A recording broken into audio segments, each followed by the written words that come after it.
Dans la dernière année, disons que le CRD, on n'a pas chômé au niveau du développement. On a été très proactifs à mettre en place ce qui était requis au PAID, donc c'est-à-dire développer des services externes intensifs jeunesse. On a mis en place un service qu'on appelle, un programme qu'on appelle Dose Nature, qui est un projet pour nos jeunes où ils vont évoluer en nature. Donc, c'est une forme de traitement, mais qui est plus offerte en nature et aventure.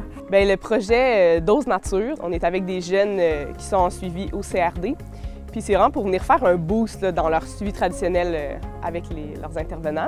Les objectifs sont principalement autour de l'affirmation de soi, du développement et de la mise en action des forces personnelles, puis du questionnement sur la motivation à arrêter de consommer ou à diminuer la consommation, à modifier sa consommation en fait. Il faut travailler beaucoup le motivationnel parce que c'est difficile de faire, par exemple, le deuil de la conso quand tu as 15 ans. Puis c'est sûr, il faut beaucoup créer le lien avec les jeunes pour qu'après ça, ils veulent nous donner un petit peu de leur point de vue, de ce qu'ils vivent aussi. Donc c'est sûr, c'est une clientèle qui est vraiment le fun à travailler. Il y a des moments où des fois, on le sent qu'il y a un déclic qui se passe chez eux. On le sent qu'ils ont pris conscience de quelque chose puis qu'ils viennent de faire un grand pas dans leur cheminement. Fait que moi, c'est tous ces moments-là où, quand je sors d'une rencontre puis je suis comme « wow, il y a quelque chose qui s'est passé, on vient de faire un pas dans la réadapt », c'est vraiment, vraiment magique. Fait que ouais, moi, c'est vraiment d'avoir ces moments-là avec eux. Je suis privilégiée, je trouve, qui me donnent accès à eux. C'est vrai qu'ils ont des grands besoins d'aide, mais c'est une clientèle que j'affectionne vraiment beaucoup.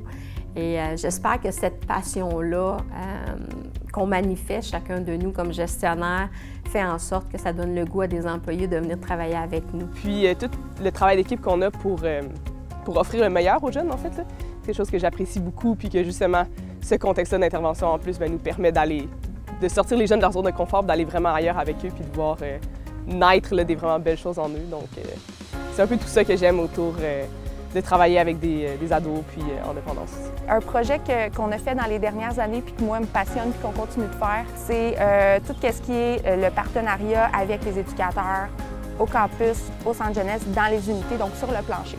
Donc on se déplace et on fait par exemple des activités toxico, des dîners toxico, où on leur permet de parler sans crainte de leur consommation, où ils sont reçus sans jugement dans toutes leurs questions, toutes leurs inquiétudes, tous leurs souhaits, puis parfois leur curiosité de ces substances-là. Donc ça, moi, c'est quelque chose qui me stimule. À chaque fois, je ressors de ces activités-là avec des nouveaux apprentissages, il y a des moments magiques, souvent, je trouve, qui se passent là-bas dans les échanges de groupe.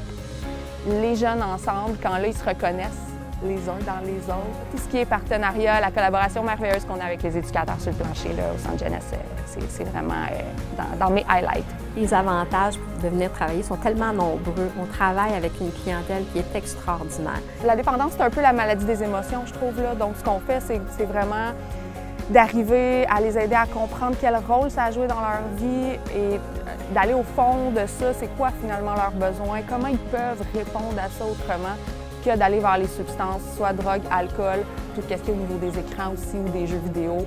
Donc, c'est vraiment des jeunes qui sont, c'est ça, comme je disais, très sensibles, mais une fois, avec des carapaces souvent assez épaisses, ils se protègent beaucoup. Mais une fois qu'on arrive à leur faire un peu baisser la garde, créer un lien avec eux, un lien thérapeutique, on a accès à tellement de belles choses de ces ados-là qui sont très résilients.